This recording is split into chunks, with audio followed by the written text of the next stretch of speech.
Welcome to the Marketplace Midland podcast, where we highlight a monthly speaker that shares helpful tools for all of us to integrate timeless biblical principles into our modern business.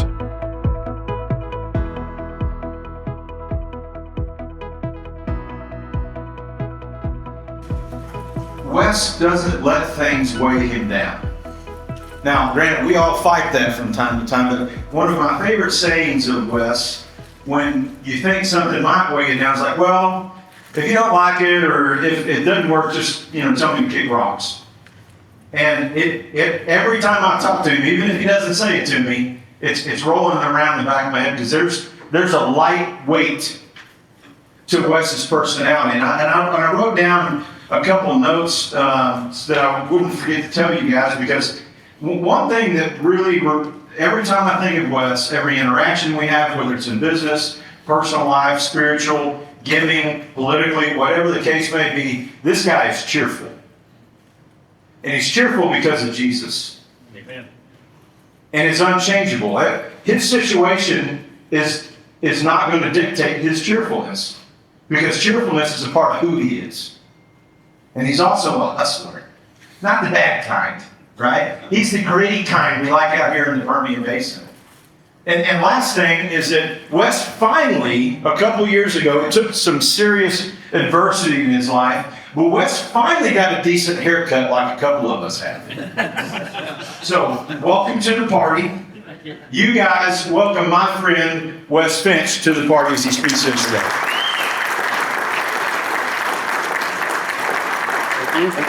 Love you too. So my wife told me that I probably needed a haircut pre-cancer, but nothing like getting cancer to give you a good haircut. So that's why I'm wearing my hat today, which I'll get to here in a little bit. But thank you for having me out. I am very honored to speak today. I remember 10 years ago at least, we moved to Midland, and I sat in these consistently, just wondering, okay, there's guys up here talking about, paving the way and taking risk and being good fathers and being good husbands. And, my wonder was always, how do I do that? How do I do that? And I was just hungry to come and listen and hungry to come and absorb and hear the stories of just trying to figure out, like, okay, what is my story going to be? So I'm very thankful and honored to be able to share that with you today. As I looked at the people that have spoke up here, to be honest with you, I thought to myself, like, what am I doing here? The amount of people that have come before me up here, several of which are in this room, I look at them and I respect them. I look up to them. They've been mentors of mine for the last 15 years. And so I was praying this morning and just said, Lord, use my words to affect and impact and challenge whoever it needs to be in this room. So I hope that happens. This is probably the first time in a while where I've actually kind of wrote down, okay, here's what my life has looked like, and here's what the story of my life has looked like over the last really kind of 20, 30 years. And I think there's three themes that really the Lord put on my heart that said, here's the three themes as you've looked back and kind of assessed your life several times as we've gone through, tragedy or challenges or, he's put me in situations. He's asked me to get out of the boat. He's asked me to take a step on the water and keep my eyes on him. My hat says walk on water because that's a theme that I've had throughout my whole life. It's a theme that I had through my cancer journey last year, which I'll get to here in a little bit. But as I looked back, it was very clear. The Lord has asked me several times, Wes, get out of the boat. Pay attention to me. That's all I'm asking you to do. The other thing he's asked me to do is essentially make sure that no matter where I am, whether I'm an athletic trainer at Baylor, whether I'm a kid growing up in Holiday, whether I'm on a frac job at ProPetro, selling frac tanks to Jared, which he probably didn't even rent from me. And, he continually asked me to say, bear fruit that lasts. Whatever you're doing, just bear fruit, and bear fruit that lasts so that you can make an impact for me and for my kingdom, no matter where you're at. Then the third thing that was just a consistent theme in my life as I learned that, God put me in situations, has continued to put me in situations to where, I'm trying to push the envelope. I'm trying to, think outside the box. I'm trying to do things that, push people to do different than the status quo, which means sometimes that can be lonely. But when I'm lonely, God continues to remind me and says, well, if I'm asking you to do this and I'm with you, then whom shall you fear? What are you worried about? Like, I have you here for a reason. I have you here for my purpose. So then what are you scared of? So those are the three themes I think that you'll see throughout my story. I want to start by talking, really kind of backing up, kind of pre me being born, because I think it's really important to kind of, you guys see the context of kind of where I came from, where my dad came from. He grew up, his dad, my grandfather, was in the mob. They were moved around Texas, Louisiana, Tennessee. They moved 10 times from the time my dad was born to the time my dad was a junior in high school. By the time he was a junior in high school, my dad's dad committed suicide. Had too much debt that he owed to too many people and said, this isn't worth it, and I'm gonna go ahead and take my life. He left my dad and his family 28 cents. 28 cents. My dad had a choice at that point. His choice was to grab his boots, put them on, and keep walking. And he chose to do that. And through that journey, he found Jesus. And through that journey, he was able to essentially get an opportunity to go to Baylor, be an athletic trainer. He got an opportunity to make some money, make an impact, get an education, and then get married to my mom and change the course of the trajectory of like where his family was going to like where he wanted his family, his kids and his family to go. So my mom and dad got married, moved to Wichita Falls, Texas, and started planting and having their life there. He was an athletic trainer at Ryder High School. Pretty soon after that, they had me and Luke and Cody. Was kind of the first time that let me back up a little bit. The doctor actually had told my mom and dad right when they moved to Wichita Falls, like, you're never going to have kids. They tried and they tried and they tried. They said, you're never going to have kids. And my parents are prayer warriors. They said, yes, we are. And so they just said, Lord, give us the opportunity to have kids. All of a sudden, number one came, my oldest brother, Cody Finch, he came. All of a sudden, 16 months later, my mom realizes, okay, I'm pregnant again, and all of a sudden it's with twins.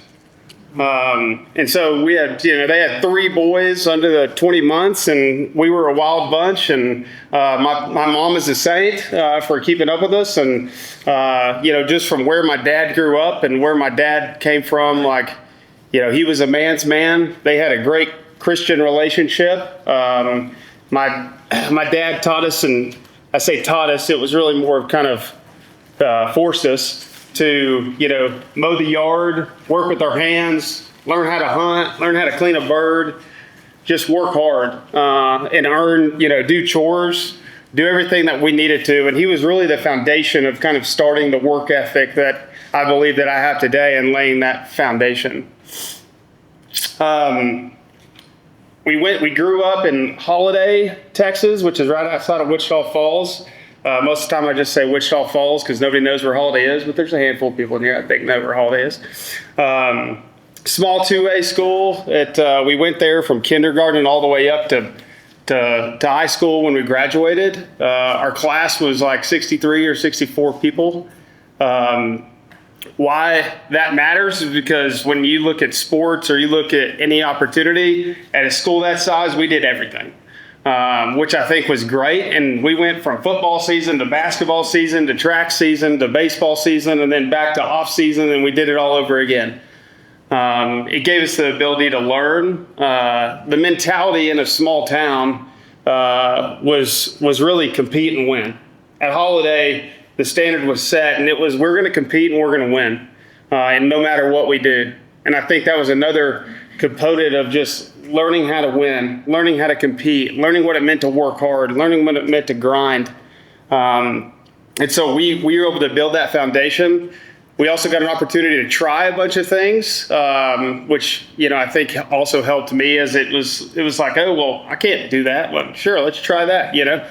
I'll give you a good example. We had a track meet, and let me give you a little bit of context here. I was a lineman, 2A school, remember that. It's about 25 pounds ago, so I was a little heavier, a little thicker. But I was a lineman and a linebacker. We also ran spread, so I was pulling a lot. Don't worry, I wasn't Sam Sledge over here, But and so I was a linebacker and a lineman. And the track coach comes up to me and says, "Listen, we have a track meet coming up, and we need a pole vaulter." And I looked at him and I said, "Well, why?" He said, "Because we just need points so that we can win the team meet for the track meet." So I said, "Okay, well, how many days do I have to practice?" And he said, 3. And I said, "Well, do you have a pole that's big enough weight-wise for me to try to go do something?" And he said, "We'll find one." Well, they found one. I'll just say this: we got the points. We got enough points. I'll let your imaginations go from there. But, you had a 215-pound lineman pole vaulting just so that we could get points for the track meet. It's all, I say that to be funny, but it really was something that we got an opportunity to try a lot of things, and it was all pushing us outside the boundaries of what we were comfortable with. And I think because of that, there was a big foundation of kind of who I am today and why I'm willing to try different things and kind of always push outside the boundary. So let me catch up on my notes here.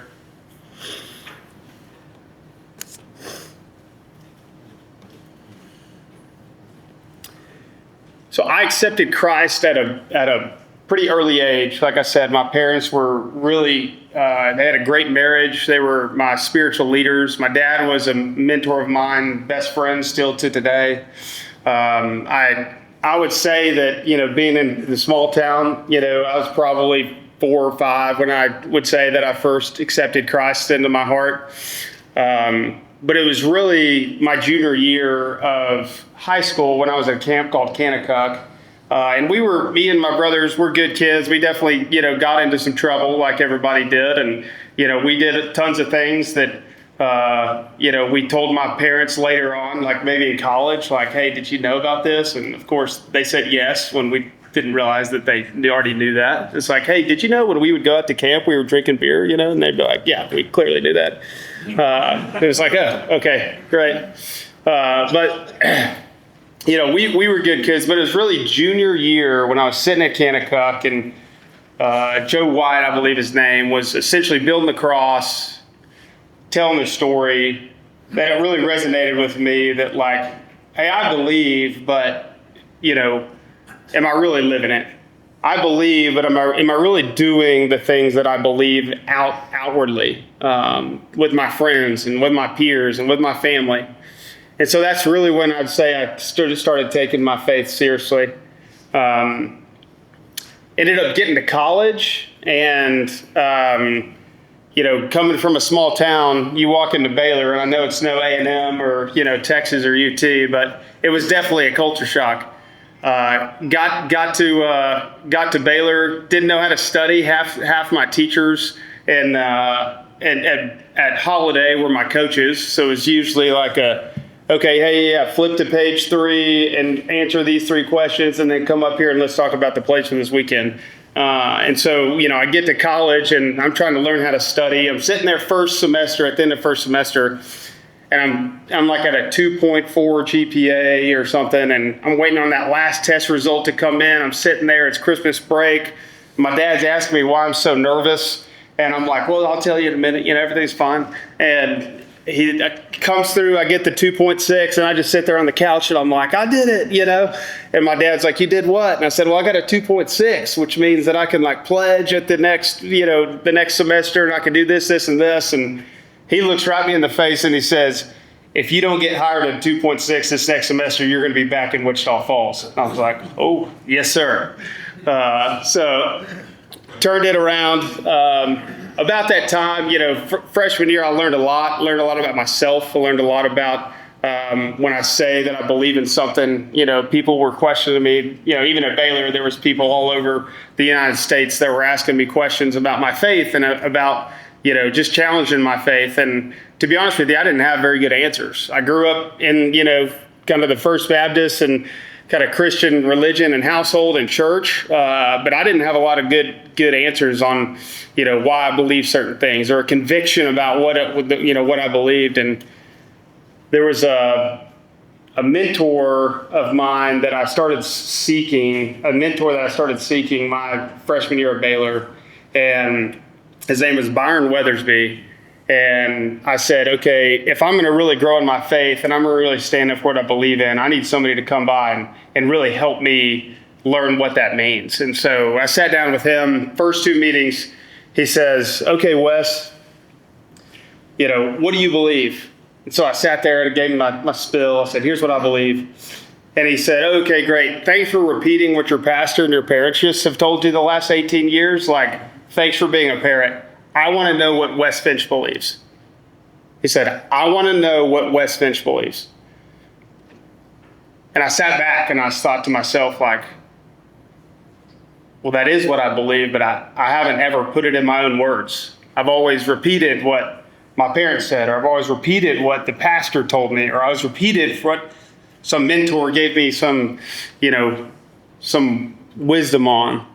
So we spent the next year between my freshman and sophomore year really digging into, okay, what does Wes Finch believe?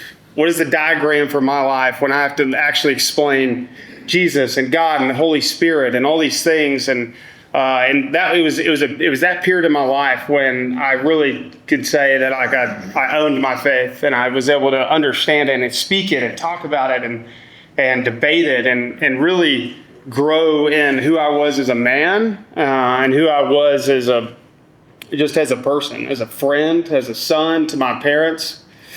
And so, fast forward senior year, or kind of really right before my senior year, I meet my wife, Haley, who's here today. We were both in summer school there in Waco. We were studying, both had tests going on, and I tried to pursue her for at least a week or 2. She ignored me. I asked her to go dancing with us. She said no because she thought I was a creep. And I just said, well, listen, I think I got some moves I just want to show you, come dancing with us. She said, no, you're weird, not going to do it. So then I finally got her number through a friend by being a creep and got her phone number and texted her and I said, listen, you missed out on the dancing opportunity. We went to Billy Bob's. I had to twirl some random girl, which should have been you. Let's go get coffee.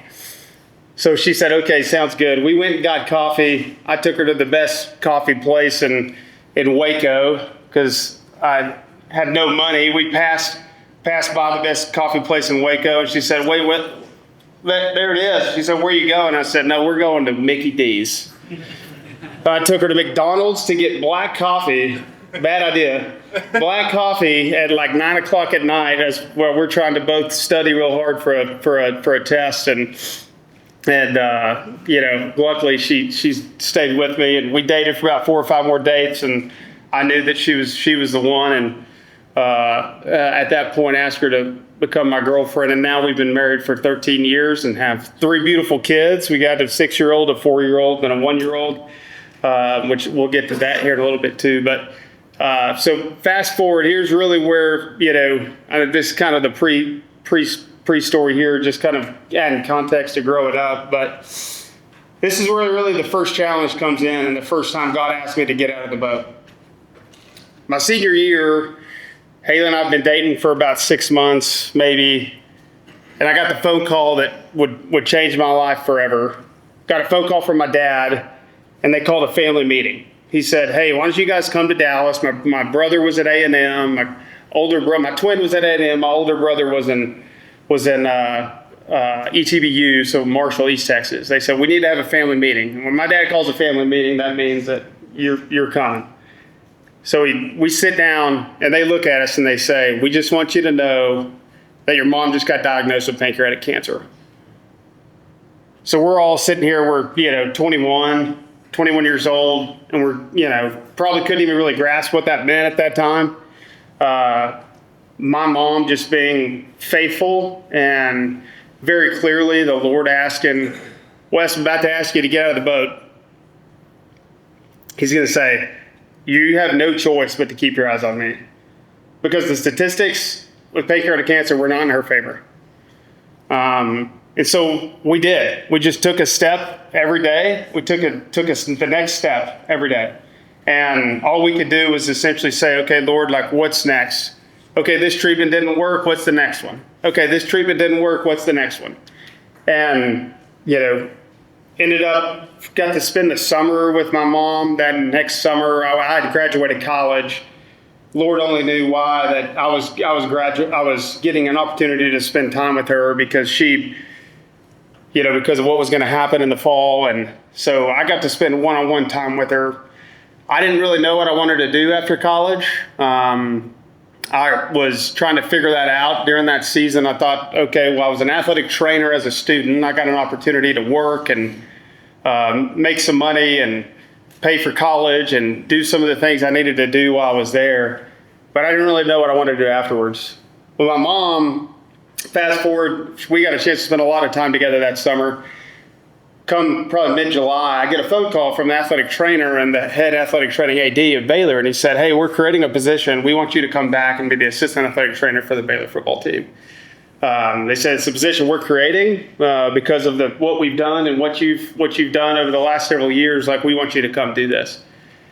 So I'm sitting there with my mom and dad in the kitchen. I can remember sitting on the counter, and we were just praying through, okay, Lord, what is the right answer? What's wise here? Like, I'm really excited about this because Haley was still back in Waco.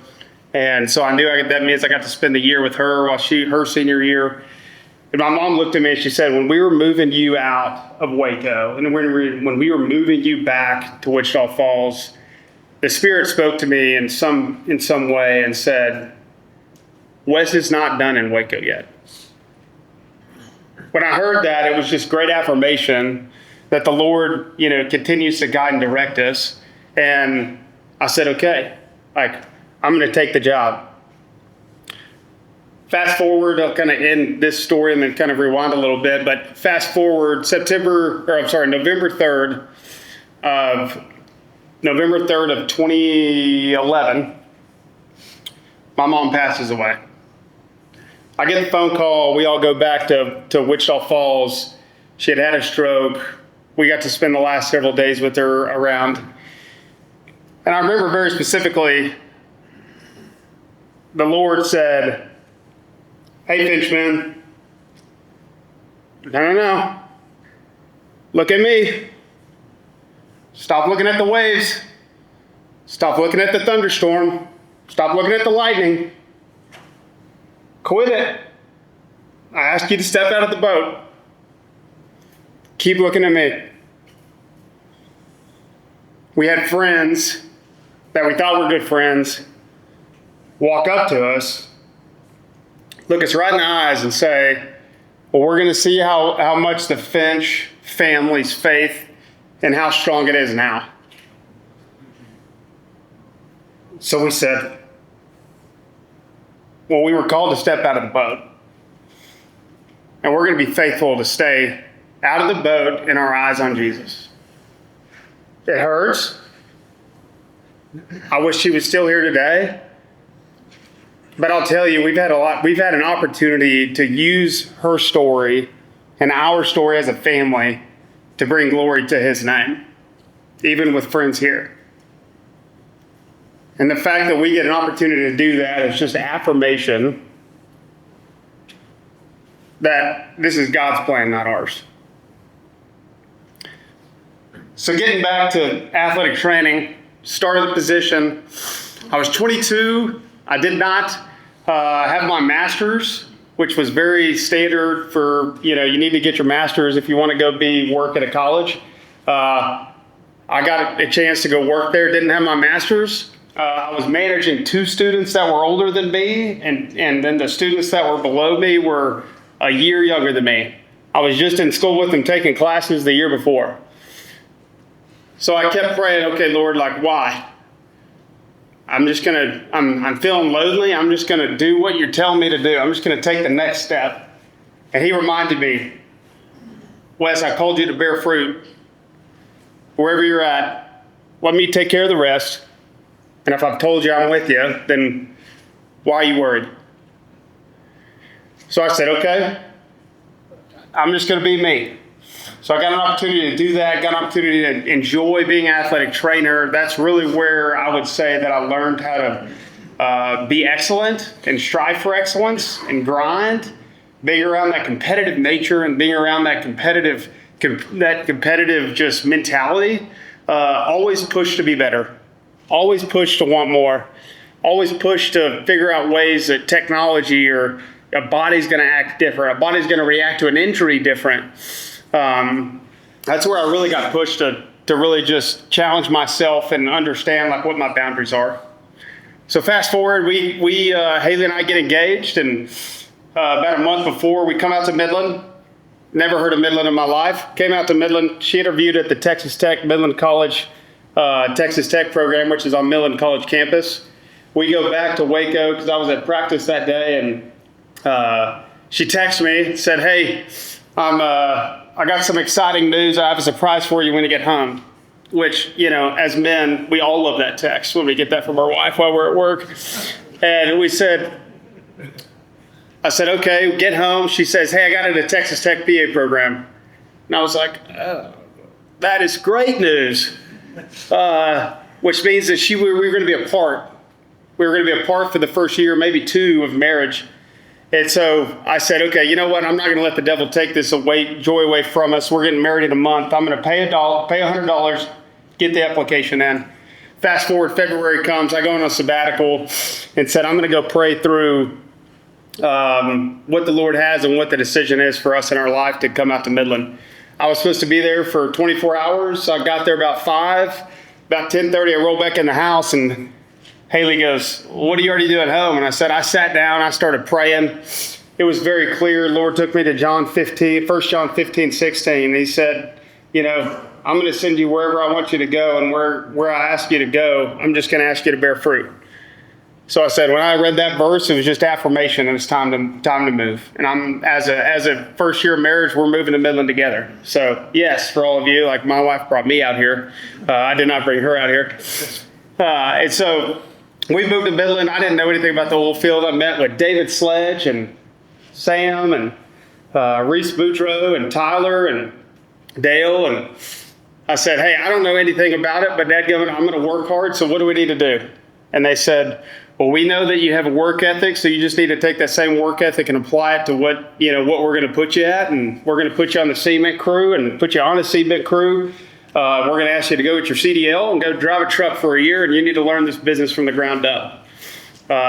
So I did. I got my CDL and worked for ProPetro in the cement division, and went from a bulk hand and didn't know anything about what a bulk hand meant, but I was a bulk hand wearing a green hat. Didn't know what that meant. Learned that one pretty quickly. Went from a green hat, tried to get out of that as fast as I could so that I didn't get picked on. So, finally get to a white hat where I'm a supervisor. Really started kind of just learning and praying through, okay, Lord, where do you have this going? Where do you have me? What do you have me doing? Haley's about to graduate, or she's halfway through her program at this point, and I'm trying to really figure out what that means. And he said, okay, I'm going to call you to lead. I'm going to call you to just be a leader in whatever you're doing. And so I was going through a quiet time one morning, and all of a sudden 1 John 15:16 pops up. And I was like, okay, that usually for me, that was a signal of like there's a transition period coming up. So I called Tyler Smith, who is actually with me right now at Crosscut, but he's my brother-in-law. Him and Reese Boudreaux at a company called Phoenix Lease Services, which is where we sold Jared frac tanks. And I went and worked for them as a salesman, and had worked my way up to a sales manager. It was about that time that we had started. I had started looking at some properties and started having the opportunity to buy some properties and got XTO to lay a pipeline to us and PXD to lay a pipeline to us and Cowan to lay a pipeline to us. And I said, hey, I think we're onto something. And so we said, okay, let's jump out and go try to see if we can do this. So I left Phoenix after 2.5 years. A lot of opportunities to grow there. That's where really I feel like I've learned kind of the art of sale. I don't know for you guys that know Tyler Smith and Reese Boudreaux, they were the experts at it, and I learned a lot from them in regard to just selling while I was there. Anyways, left there. Went and started a company, partnered with some guys at a company called Blackline. It was a construction company, grew that company. And during that time, I would say that the Lord really stretched and grew me specifically because I was ambitious and I was kind of operating under this thought of, okay, Lord, if I'm supposed to bear fruit and if you're with me, then whom shall I fear? Well, I'm just going to go for the moon. And so we were going for the moon. What we realized is that we really weren't paying attention like we should. We really weren't surrounding ourselves with the wisdom that we should. We really weren't protecting the boundaries like we should. And so we looked up several years later and, we had $15 million of debt and a lot of vendors that got paid and not as much revenue to pay for them. And so we said, we got to course correct here. And so we started course correcting. At that point, we had a water business that was making money and that was doing really well underneath this umbrella, but it was getting shadowed over the construction side of the business. And so we decided to go raise some capital and go pull out all of the water midstream assets to go put them into a water company. Well, that was 2019.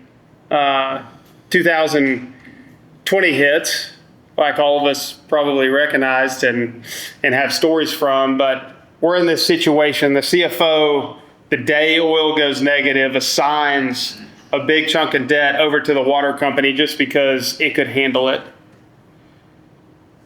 Oil goes negative. CFO signs the paper, turns it into the bank. Oil goes negative. All of a sudden, 80% of the revenue is gone.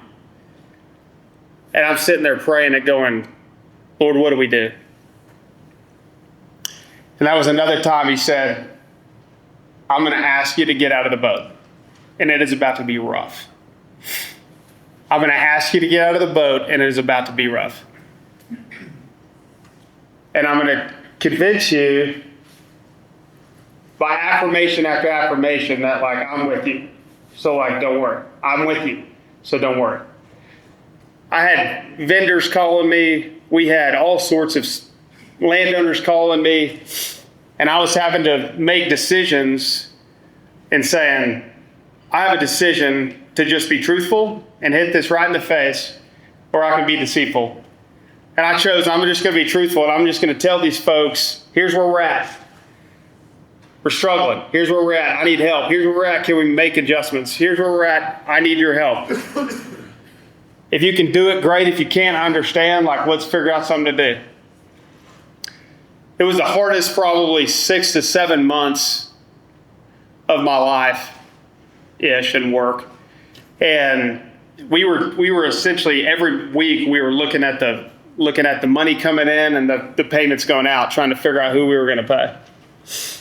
The Lord brought 2 guys into my life at that point, or 2 of my business partners now, that believed in the business on the water side. And they said, hey, we actually believe what you're doing. Let's go try to pull this out, go raise some money around town, pull it out, and trying to get it into a healthy situation. We believe in you. Let's go. So we did. We went and raised some capital around town, pulled it out. The owners at the previous company said the only way we were going to let you do this is if you write off all the debt that you have on the business, which we had got forced to write checks to make payroll during kind of this time. And so there was a lot of money that we had put out that was still owed from a debt to us. And I remember looking at Haley and saying, well, what do you think? She said, well, you either have a peace about it or you don't. And I said, well, the Lord asked me to get out of the boat, and it's been real rough. But the one thing that he asked me, or that he told me, is he said, I'm with you. So let's just take the leap. So we did. We wrote it all off, moved over to Commodore Midstream Partners, and have, since then we had a little small company with about 4 or 5 people, had a really good success with it. over about 20 months. So we were able to sell those assets about that was 2022. And fast forward, started Crosscut, Gas Partners, had Commodore 2 up and going, had 2 kids, had a third on the way. All of a sudden I get a phone, all of a sudden I'm playing tennis on a Friday, hitting the ball like normal, but I couldn't breathe. I kept having to bend over. I kept having to stop and say, hold on guys, something's not right. Go to church that Sunday and look down, my heart rate's at 110, and I told Haley something's not right. Go home, start making breakfast, tell her hey, I just took my temperature, I'm at 102. Let me just go run in. It's probably just the flu or something. Let me go check. Go to the emergency clinic here. They take my blood 4 or 5 times. And I'm hey guys, what's going on there? Oh, well, something's wrong. Your blood's kind of diluted. We thought we had to mess it up, but something's wrong. We need to send you to San Angelo. Okay. Send me to San Angelo. Haley gets there. We go up. We're in the ER. Go up. They admit us to a room. The doctor comes in and says, "You're not staying here. We believe you have leukemia." Haley's 36 weeks pregnant. We said, "Well, what do you mean?" And they said, "You have a lot of blasts in your blood. We think you have leukemia. You need to get to 1 or 2 places." 2 weeks earlier, we were at an event at MD Anderson fundraiser event. I got a chance to meet some folks, called them. They were able to get us into MD Anderson. I was on an ambulance to MD Anderson at 2 a.m. that next morning. Haley was coming back to Midland. Get to MD Anderson. Of course, at this point, just because it's, Midland and San Angelo and denial, we're this can't be leukemia. Somebody messed up. This doesn't make any sense. Well, on the ambulance ride from San Angelo to Houston, I have my headphones in. I still can't find the song. But the Lord very clearly said, "I'm about to ask you to walk on water. Keep your eyes on me." Get to MD Anderson. Doctor confirms you have 80% blast in your blood. You have a 25% chance of living. But if we can run some tests and we can do this treatment, it'll take your 25% chance up to 80. Did it. Was able to start the first round of chemo. Finished the first round of chemo. Actually made it back to Haley an hour before we had our kid. I had Khaki, who's our 1-year-old now. Went back, did my second round of chemo. Came back to Midland. Ended up popping a fever. Went to the hospital. Got sick. Got so sick we convinced them to transfer us down to MD Anderson again. Was intubated for 3 weeks. I don't remember a thing. Intubated for 3 weeks. Wake up. It's the 24th or 25th of January. Haley hadn't seen our kids in 3 weeks because she'd been with me. The doctor, I remember asking the doctor, what's the chances? I have a mask on. I've lost 35 pounds. I can't even walk. I had to learn how to walk again, had to learn how to eat again. And I remember asking the doctor after taking my mask off, said, "Doctor, what is the chances of me getting back to full recovery?" And the doctor said, "You just went through the hardest part. As long as you can stay healthy, we're going to get you there." That night, we had some nurses come in, saw the hats. Like any, I don't know how you guys are with swag, but, if there's a good reason to make some swag, I'm making some swag. So I just made, 400 hats that say "Walk on Water."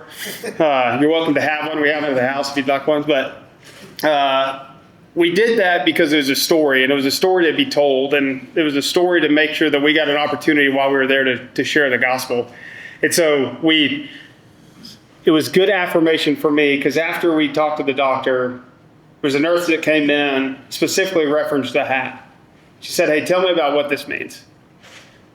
So I got an opportunity to share with her with, like, what does walk on water mean for us? And why did we make that phrase? And why did we have that phrase? So as soon as that happened, I continued to get affirmation, like God's got me. He's asked me to walk on water. I'm just going to keep my eyes on him. So we did. I got stem cell transplant in April of last year, was able to make it back here in July of last year. And, I wouldn't necessarily say that I'm back in the boat, but I also think I had a friend tell me the other day, but I think we're supposed to live our lives outside the boat. I think inside the boat is calm. I don't know, for you guys, maybe it's different, but there's nowhere with 3 kids and a wife and work that my life is anywhere calm. And so, for me, as I look at it, I know it's 12:45, but I'll kind of jump here to the end.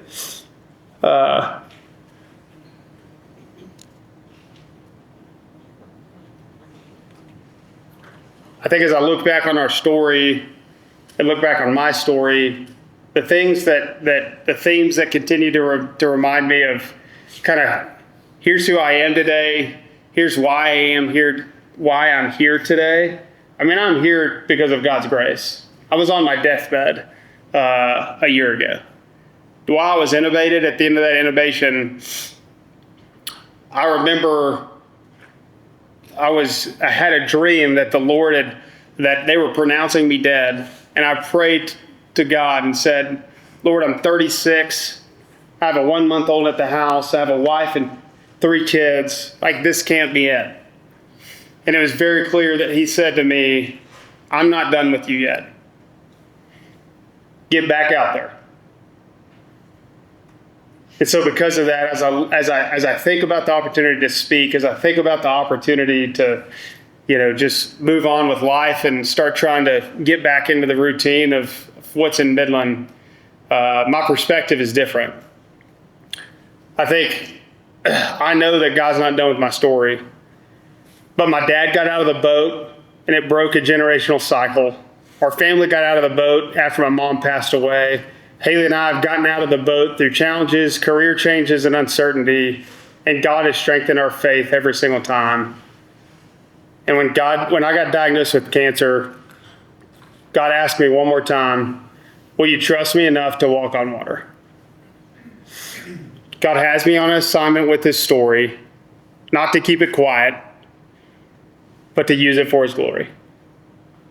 And I truly believe that when God asks you to get out of the boat, it's because he wants to use your life to impact others, love people well, lead courageously, and bear fruit that lasts. Thank you all.